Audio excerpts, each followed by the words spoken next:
A conference championship football Friday, live right here on the early line on SportsGrid and all across the SportsGrid network. That includes sportsgrid.com/watch, where you can find your favorite destination and consume everything all across the grid.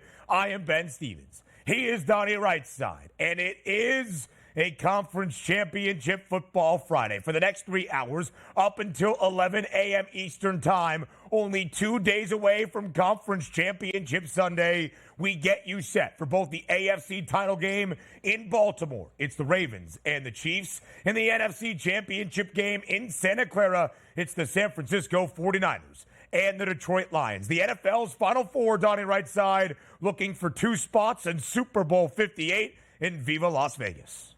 Feels like we've been talking about these 2 football games for 2 weeks. Now, funny that once we start Monday morning, we will talk about 1 football game for 2 weeks. But we got an unbelievable Sunday afternoon to watch. First game up there mid-afternoon at 3 o'clock. Next game up at 6:30. I can't wait for these games to finally get underway because I'm tired of talking about them. It's time to win some money, Ben, on these games. A little bit of line movement as well, specifically for that NFC title matchup between Detroit and San Fran that we will break down over these 3 hours. Every angle, what is at stake, the narratives that enter joined with the numbers, and the individuals that will impact the outcome. That's the NFL's Final Four. But for the 28 other clubs around the National Football League, firmly into the offseason they go. And that coaching carousel has been spinning all week long. An interesting development out of the ATL. The Falcons have found a new head coach, and his name is not Bill Belichick. We welcome in our SportsGrid radio audience here to this Conference Championship Football Friday, live on the early line on SportsGrid, Sirius XM, Channel 159. All of our radio terrestrial affiliates now in the fold as well. He is Donnie RightSide. I am Ben Stevens. The Atlanta Falcons, Donnie, hiring Raheem Morris, the Los Angeles Rams defensive coordinator the past 3 NFL seasons. But really the interesting thing here, Donnie, is we all expected Bill Belichick to end up as the head coach of the Dirty Birds. Raheem Morris now named the new head coach in Atlanta.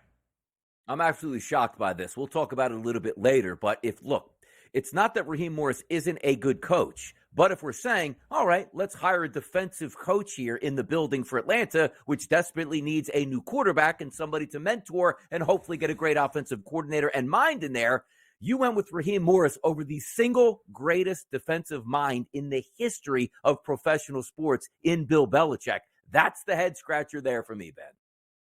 He was already in Atlanta, and he was let go a couple of years ago. Raheem Morris has been an NFL head coach for 4 seasons, 3 with Tampa Bay, with the Atlanta Falcons as well. When you look at Raheem Morris, only 1 winning season. In fact, not just 1 winning season, only 1 year, Donnie, as a head coach with more than 4 victories. His overall record, 21-38. That's a win percentage of .356. Another NFC South team has named their new head man in the organization, and this one quite stunning as well. In Charlotte, the Carolina Panthers tabbed Dave Canales, who was the offensive coordinator for the Tampa Bay Buccaneers this past season, his only year as a non-position coach in the National Football League. Dave Canales, the new head coach in Carolina, he will be tasked with resurrecting the early career of the number 1 overall pick in 2023, Bryce Young.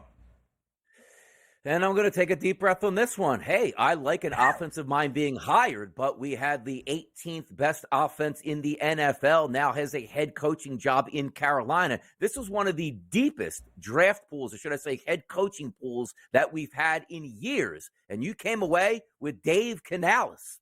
I'm flustered over here. I am this morning, Ben.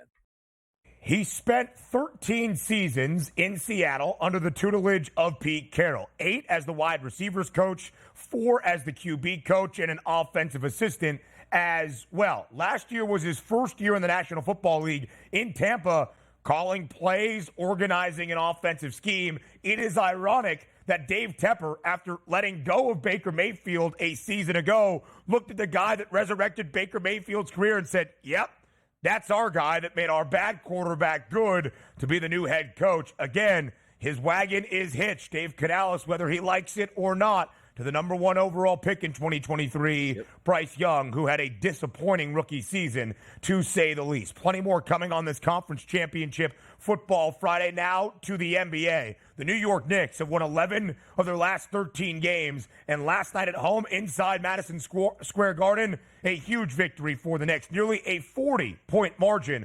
122-84 for the Knickerbockers against the reigning NBA champions. The New York Knicks, in fact, Donnie, went outright as a 2-point home underdog. I mean, you could just hear it screaming from the streets of Midtown Manhattan, bing bong, because you knew this was coming, Ben. We looked at that number yesterday at -2.5. I said, nah. Give me the sure price on the Knicks at home here. Let's get after it. Never did I think it would be a 122-84 final. Knicks are cooking up there. They're cooking with grease. 222.5 was the over-under. And for all 11 wins in the last 13 games for New York, the total has stayed under. That is Tom Thibodeau basketball. Nikola Jokic even had 31 points, but in a big-time losing effort as the Denver Nuggets only score 84. A rout for the Boston Celtics on the road in Miami. The C's win 143-110 against the Heat. Miami now has dropped 4 straight games despite adding Terry Rozier. Boston a big victory, but Kristaps Porzingis did exit early with an ankle injury. Yeah, we'll see how serious that ankle injury is. But yesterday, I like the Celtics in this game laying that big number because something just isn't right with the Miami Heat. And watching that basketball game, yeah, the Celtics were a much, much better team. But I sort of got a little bit of a chuckle where the court for the home of the Miami Heat says Heat culture out there. Something's wrong with that culture right now. And my goodness, did the Celtics lay it on them last night. The Miami Heat have not only lost 4 in a row, make it 5 straight for the Heat. The Celtics do cover as an 8-point road favorite in South Florida. A huge night in women's college basketball. Top 10 tilt in the SEC. Number 9 LSU hosting number 1 South Carolina in Baton Rouge, the last 2 national champions in the sport. And South Carolina looks the part of the number 1 team in the country, remaining unbeaten, the last undefeated side in women's college hoops, 76-70. The win for Dawn Staley's Gamecocks in Baton Rouge, although LSU does cover slightly as a 7.5-point home dog.